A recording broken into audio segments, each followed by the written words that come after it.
Khyber Pass podcast. Welcome to latest installment, latest interview. I'm your host, Paul Metzger, and we have this week from our performance last night by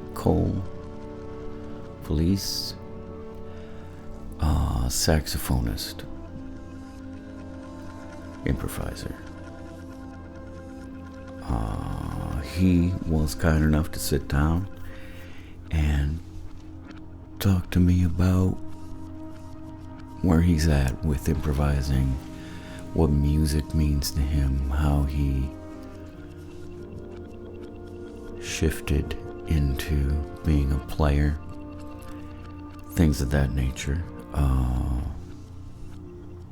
I think you'll find it to be fairly interesting and unique pathway. Not the most standard pathway toward being a musician in some ways. And as always,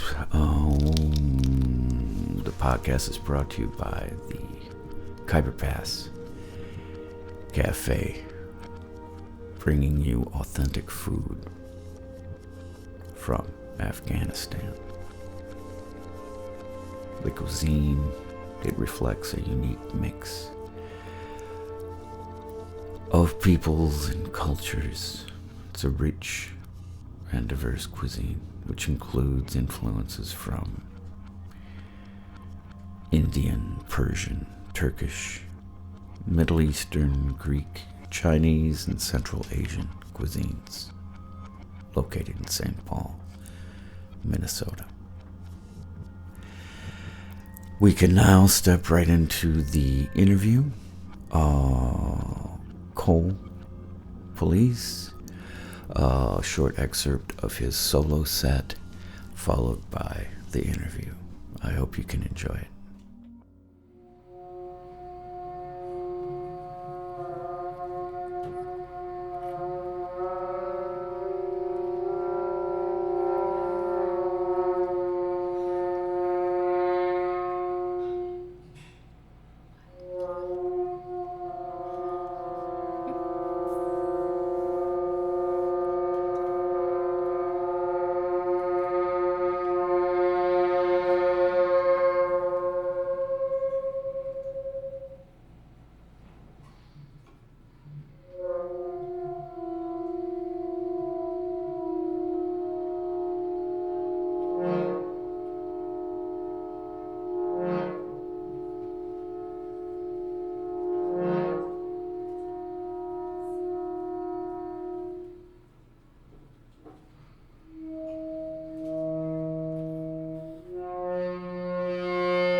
I know your name is Cole. I don't know your last fucking name. Pulice. Say that? Pulice. Like the policeman? Yeah, but U instead of an O. Pulice. Police. I got it. Pulice in Italian. Ah, Pulice. Exactly. We'll go with that. All right, we have Cole Pulice today, also pronounced Police, on the Khyber Pass podcast. And I'll just say welcome and thanks. Thanks for having me. Dig. Now you'll play later. We're recording this before your performance. Mm-hmm. On a blizzard morning, evening, snow emergency. Oh, yeah. All that. So I think we're going to pack them in tonight. Totally. Yeah. It's going to get crazy. Just thought, Cole, to ask you about some of your early times of what music and sound, the very first things you know about it, or that you saw an instrument or heard an instrument, and that point I think is fascinating. Yeah, well, early, my father is a drummer, a big band drummer, does a lot of like show tune, like Broadway pit orchestra type of stuff. Mm-hmm. His brother, also a big band drummer, and my grandfather is also a big band drummer. So it's like a lineage of this kind of like, and that was, as a child, I remember just hearing a lot of a lot of Ray Charles, a lot of Art Blakey, a lot of Elvin Jones, these sorts of things. That was probably my first, I don't know, like during my formative years as a child, like those are the sorts of things that I was hearing a lot of. I spent I had, as I was mentioning to you before we started, since I was a kid, I've had terrible sleep issues. And so often, and still to this day, music is something that I spend a lot of time listening to at night, and it's in a sort of like an immersive way, I guess. And reading, I like to read a lot. So my relationship with music early on was hearing it around the house and then using it at night. Even as like a kid, my parents would make me these like mixed cassettes of songs that I liked that I could listen to when I couldn't sleep. What was on there? For sure, I remember Ray Charles specifically. There was some like Bill Evans. Everybody digs Bill Evans. Actually, Peace from that record when I was a really special song to me when I was young. Like Sinatra, the whole big band lineage. Like Sinatra was a really big part of that. Like the really lush sort of Nelson Riddle string arrangements on like songs for the lonely. Those sorts of records were really like incredibly rich and lush. Orchestrations were always really like appealing to me, and I found very sort of like immersive and like sort of centering to listen to. Then, as I got a little bit older, I started to like collect more records and things like that, and read a lot. I was a really voracious reader. So basically, I really liked things that I could like immerse myself in, like books. And this would be like after Lights Out. Yeah, exactly. It's kind of like you're existing inside that time when everyone else is unplugged. Totally. Yeah. I used to kind of fantasize actually about like, and obviously this is a time before cell phones and the sort of hyper stimulus where you have access to a whole world of sensory stimuli outside of the room that you're in, playing cassette tapes and laying in bed and like, this is as a kid, and like fantasizing about opening up like the window and being like floating in space. Yeah. Which is to say that my room was somehow this little kind of like capsule or little pod, and listening to music was sort of this like dedicated immersive thing, as opposed to having it on in the background while doing something else. Sometimes I would be reading or drawing and things like that too, but yeah, it was very much, my relationship with it was very much kind of this like not isolating in a bad way, but kind of, encapsulating a space that I could just like relax in. Yeah. So yeah, that was very early on my relationship with music. Mm-hmm. And then things turned into you like getting your own records. Exactly. Like first digging through my parents' record collection, which had a lot of big band jazz and Mm-hmm. a lot of like hard bop, and a lot of R&B. And then as I don't know, around maybe 7, I started taking some piano lessons. And then around 10 or so, I started playing the saxophone. I had originally wanted to play the drums just because of like the familial lineage thing, but actually very early on, so I started playing the saxophone in the 5th grade, and or around there.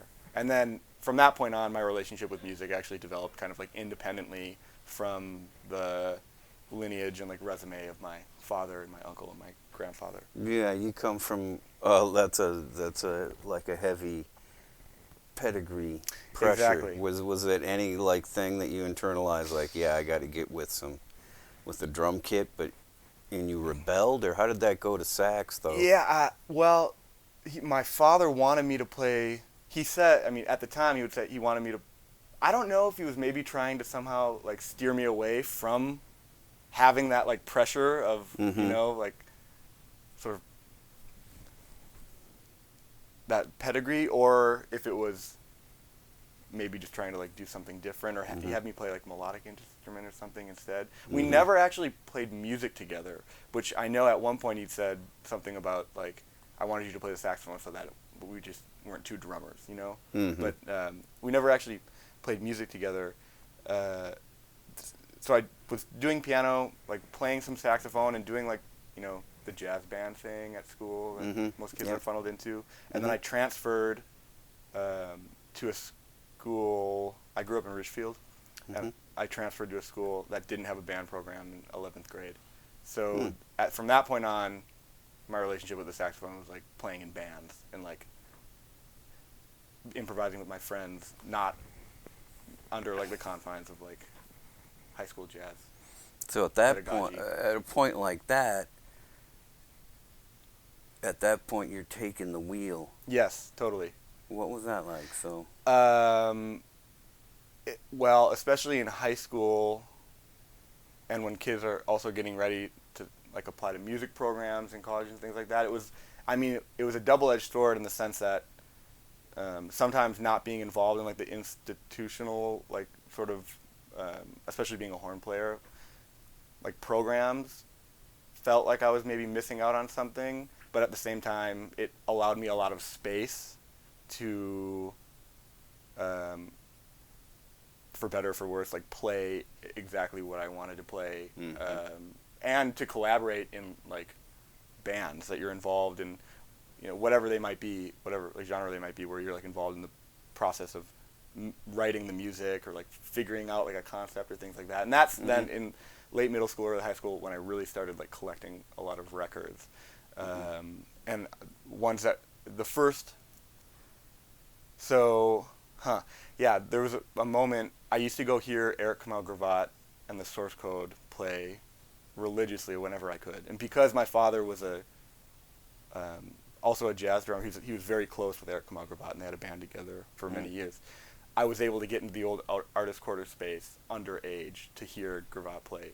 Not the old one, but the one in when it was downtown in St. Paul. Yeah, that was the new one. That was exactly totally, yeah. Old one for me. Yeah. And he used to play Ghost Town by Jackie McLean and Ensenada by Benny Maupin back to back. And that was the first time in my life that I really became obsessed about like a particular piece of music because of the worlds that both of those tunes build. It was like, and at that time, this was just like pre-internet, I didn't have the records. I couldn't find the records. So the only time I was ever able to hear those tunes was the 2 or 3 times a year that I got to hear Gravatt's band play.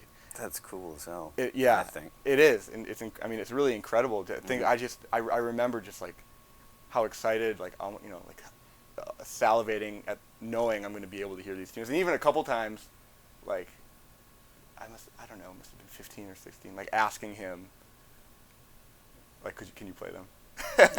Yeah. Because and it was like immense. It was very emotional for me. So then I ended up finding both those records, but particularly the Benny Maupin one, who's a phenomenal reedist, Jewel in the Lotus. That the title track is Ensenada, which is this sort of like psych, like ambient jazz, like very immersive, sort of like beautiful, and also kind of like angular and intense. That took like, you. That was it. You were all done. That was it. And that Ensenada by Yeah. Benny Maupin. So you got the LP and stuff, and what you're out of high school, or This is like I'm like 16, 17. Oh, so okay. and I ordered it. That was like the beginning of us having a computer. I ordered it off like early eBay. Whoa. Like that. Yeah. Yeah. That was that, and then like that ended up leading. Then I became very obsessed with like finding records that sounded like that. That like Okay. Like In a Silent Way was huge for me. I was really and still am into these kind of like long form, like sort of ambient improvised music. David Berman, On the Other Ocean, electroacoustic, like improvisation, like these sorts of things I became really obsessed with. And then later, Tony Conrad and Faust, like a lot of krautrock and Ashra Temple. And so partially because because of the record collecting thing, and I also think because a lot of my like music pedagogy was sort of autodidactic, I was like collecting a lot of different records from like across genre boundaries, I suppose. So would it stay generally in the jazz orbit, or were you going after long form stuff out of other countries? Like Hindustani classical music, I was, and still that was huge for me. Who did you and do you like from that?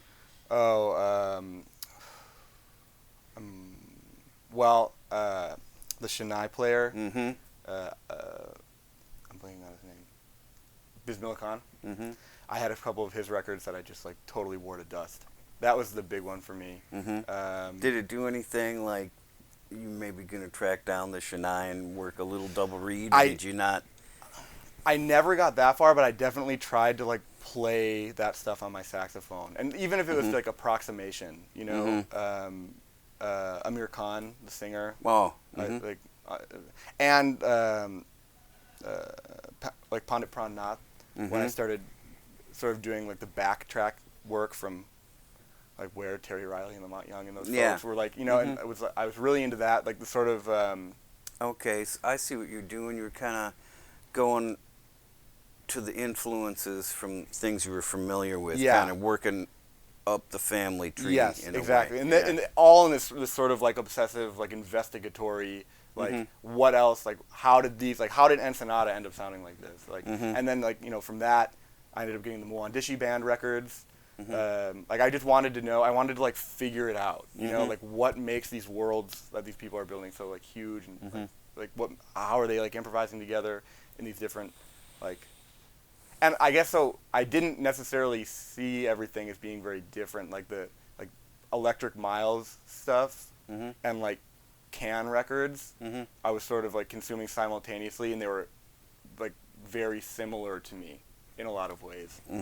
But they seemed to somehow be coming from the same world, even though they were coming from other sides of the world. So like, but yeah, the Hindustani classical music was another big one for me. Okay. And like. Pauline Oliveros, Stuart Dempster records, Ellen Fullerton, the like body music. I like things that are really big and lush, you know, or like, the Yoshi Wada, like Rise and Fall of the Elephantine Crocodile, the bagpipe. I got really obsessed with bagpipes for a short period of time because they also kind of make, and that record in particular, these like big, huge, long form, like immersive sound worlds. And you just that resonated with you, and so totally you're chasing down like glimpses of the sublime. Any little alleyway. Exactly. Yeah. Totally. And like wanting to know, like I'm really into like doing research, you know, and like figuring out like influences and like kind of figuring out why something sounds the way it does, what sort of things were influencing it, where can I hear those records, you know, like I see. like bootlegs, like like those sort of rabbit holes. So then what happens to a cat like that? I mean, do you end up at university? You just spin into your own thing? So I went to the U of M I double majored in cultural studies and comparative literature, which is like a kind of like critical theory and like philosophy degree, and cinema and media studies. Okay. And at that time, after a couple of years, so I was like reading a lot of like theory and like watching like a lot of films. I'm really into film soundtracks as well. So like I started playing in the jazz combos at the U, having had this like background that didn't actually include a lot of as much like like traditional jazz pedagogy as the students that were in the School of Music. But you know, you go through the audition, and I got in, and I felt comfortable, and I felt good. But the drummer Phil Hay, who's like one of my biggest mentors in a lot of ways, was the first person. So playing in those combos, I would be sitting outside the combo room, like reading, like Jung, you know, or for my other classes before rehearsal started. Yeah. And he was the first person that like pulled me aside and was like, "Hey, just so you know, like the stuff," because he's total erudite, like brilliant, like walking encyclopedia. He's super well read. He was like the first person that pulled me aside and said, all that other stuff you're doing, like the critical theory and like the writing and the, you know, critical thinking and so on and so forth, it's not different from what you're doing here. In fact, it like they're the same. They're like tied up. They're like co-morbid, or like bedfellows in a certain sense, and like the way that you play and like the music influences the way that you think. And that was like very validating, because not everyone feels that way. And to hear that from Phil, who was like a very important figure for, especially in me developing, like, I guess as an improviser, that was a really important time. He's a huge figure. Huge, yeah. I mean, yeah, I would go see him at the old Artist Quarter. Yeah. When he was just a boy. Totally. And yeah, we've had him here at the Khyber a couple times, and he's such a dreamy player. We're lucky to have him here in the Twin Cities. Yeah. We really are. Well, that's really cool, because when it's almost like, you know, you're doing something that's like design your own major type thing, or double major, and kind of like putting things together in your mind that aren't together out in the world generally. Yeah. And then to have a cat you admire say that he can dig what you're doing. And, exactly. And then, yeah, I can see that must have felt good. Yeah. And, yeah, validating that, like, the multiple or the myriad, like, approaches to improvising, and, like, the importance of that, and of having, you know, different perspectives, like, styles. And but you didn't come out of, like, you know, traditional, you said, jazz forms, and so you don't have, like, a big experience with standards, other than maybe hearing the records through your pops and stuff, because what resonated with you was that one fucking tune. Yeah, Benny Maupin. And that is not a standard. Right, totally. But it doesn't belong to, or it's not obviously belonging to that, things that grow out of what those standard tunes are. And so how did that work for you, to be within sort of a culture where everybody knows all that shit, and you're interested in something further down the road, or is that, was that weird? No, it was really weird, and especially being 18 or 19 or whatever, and like figuring out, like, and getting comfortable with, like, owning the stuff, like, that you're into and the way that you play and the way that you think. It was tough, you know, at that age. But, you know, I mean, I love Stan Getz. I love a lot of the great sort of like standard I hear you. players. Yeah. But I just, like, because when I would practice, I just wanted to play like Pharoah Sanders, and so that's all I did. Or I would, you know, like copy or transcribe like Wayne Shorter solos or like Getachew Mercuria solos. He was like, when I was like early college, this Ethiopian saxophone player. He was my idol. And, like, that's who I wanted. That's all I wanted to practice, like play. You know? Was that isolating? It was only, but and in a way, only in certain scenarios did it feel isolating. You know, but then I think as I got more comfortable, sort of, and it's still all a process. You know, just playing the way that you want. Yeah. And like coming to terms with like music being not something that happens on the page, but it's like actually what you're doing. You know, it's like everybody's responsibility to like make that, like make room and like support each other. And so like if there's like a problem with the way that you're playing, it's not your problem. You know, it's like that was like a big growing moment for me. Like, it's not your problem. You're saying it would be a problem for the combo. Yeah, if you're improvising together, in my brain, you know, it's like if you're improvising together, unless like part of the vibe is like imposing some sort of limitations, that it's kind of all your responsibility to like listen and like feel it out and know that sometimes and often things change or don't go according to plan. And, like, you know what I mean? Like, and then after college, I had made a bunch of good friends with people from the School of Music that I felt like were kindred spirits, or I thought more like for instance, Noah. I work a lot with Noah. We have over the years. So you found your people. Exactly. Yeah. It seems like there may have been, during that, whatever that time period was, kind of maybe an interesting time at the university music department, because I've met several people within that time frame that are outside thinkers. Yeah. And that's not an everyday thing where you get a substantial bubble of that. Totally. So I thought that was really cool. Yeah. The people that I've come across within that. So. And it's really beautiful in a way, you know, that happened, and you know, people have been able to. There is, you're right, like a little bit community, like a bubble of like folks. Yeah. Kind of came up. I get that impression. Yeah. When kind of moving on now to the idea of improvisation and all the facets and colors of what that is. I mean, if you're having experience with it and you're called upon by yourself or within combo,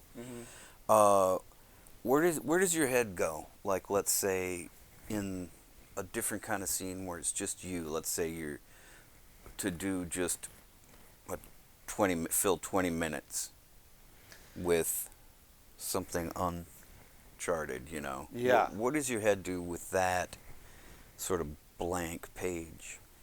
I really love the way, so I've got kind of like a two-part answer to that. I really love the way the saxophone sounds, and I like all the different sounds that it can make, and I think I spend a lot of time thinking about timbre and like holding things out and like letting sounds sort of resonate, and then like seeing how those sounds can change like as you're holding them. So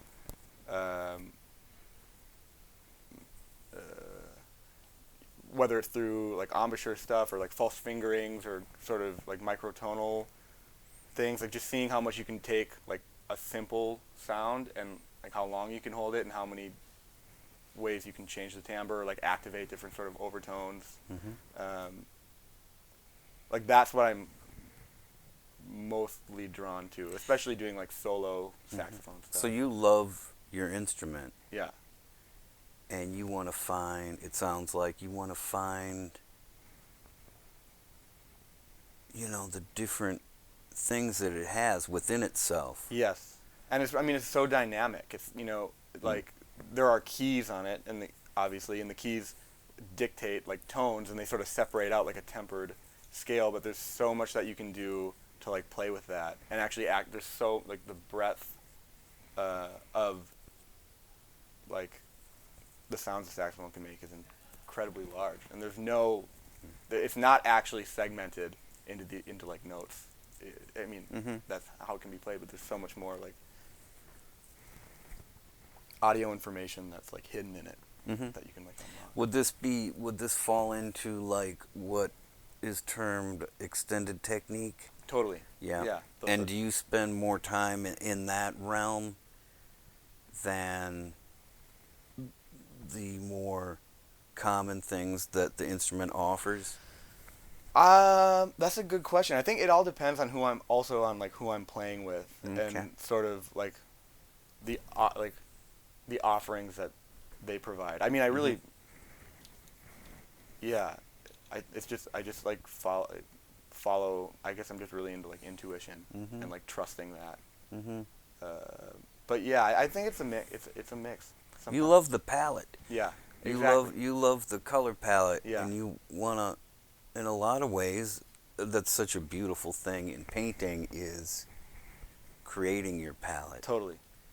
Where you can have a chromatic palette that's all very, you know, every fucking thing, yeah. Or you can build a palette and find aspects that seem to kind of resonate with each other, and it's very interesting to me, the parallels of being interested in the sounds that you can make more than the phrasing that you can do.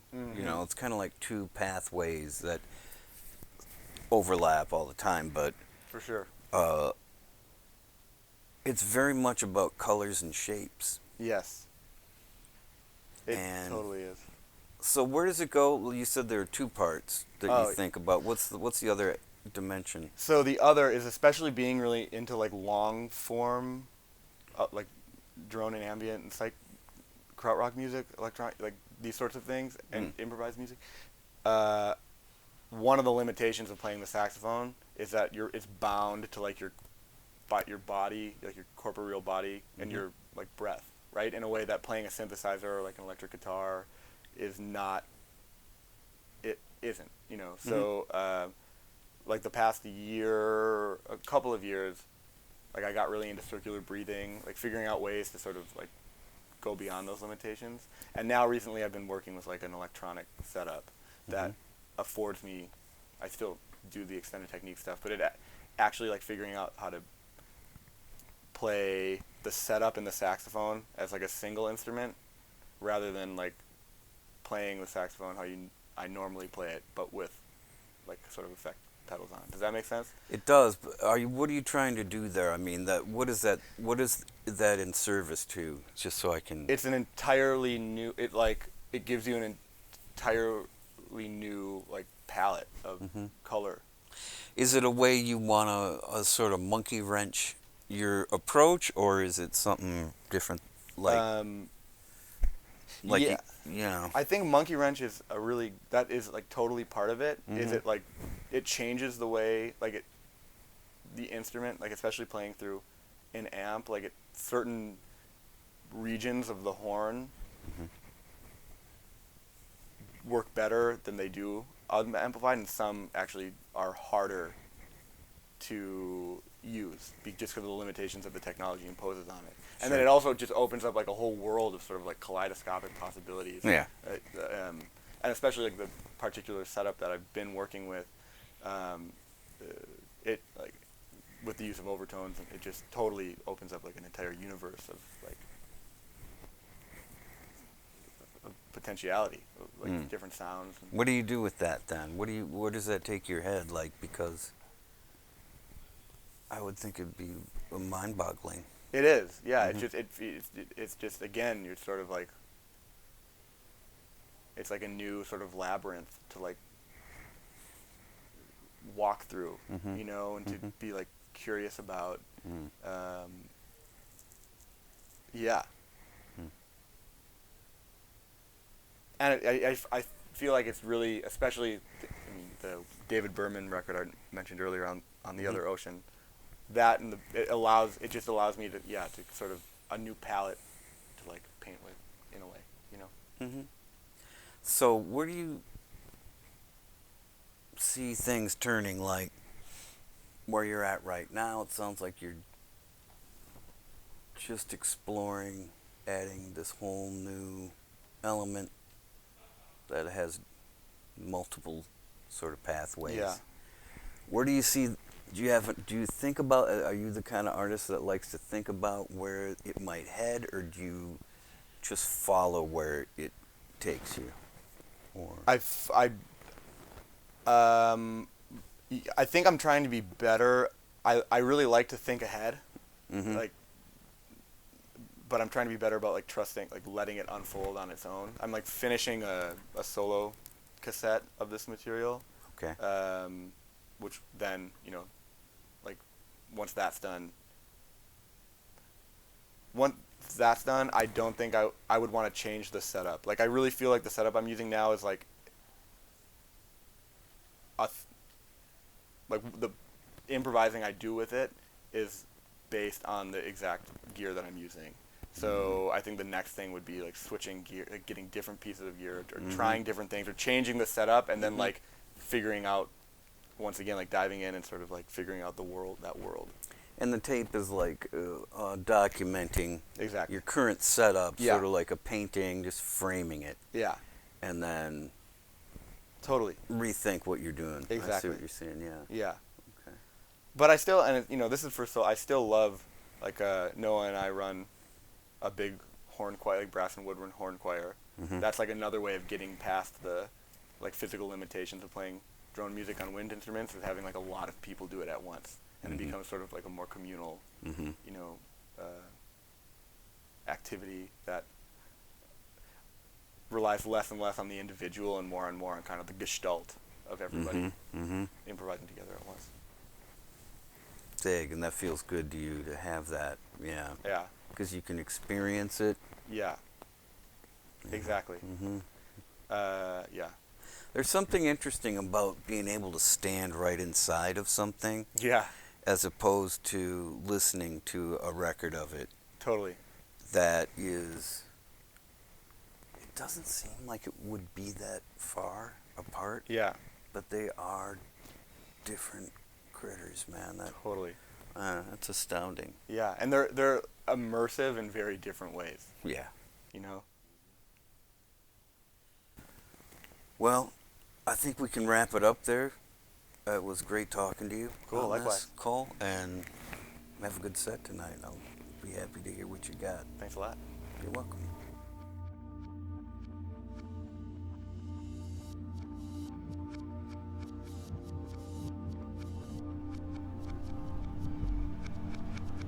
So, there you are.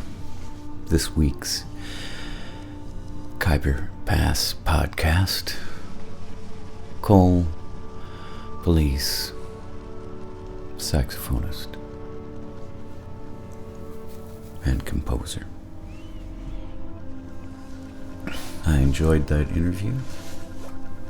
Seemed like a good cat that I hadn't seen around but never had a chance to talk to. As always, the podcast is brought to you by the Khyber Pass Cafe, presenting the most adventurous live avant music they can every Thursday evening in St. Paul. I hope that you dug the interview. My name is Paul Metzger, your host next week we'll see who we can get into the lair and make them talk to me about stuff. Good night.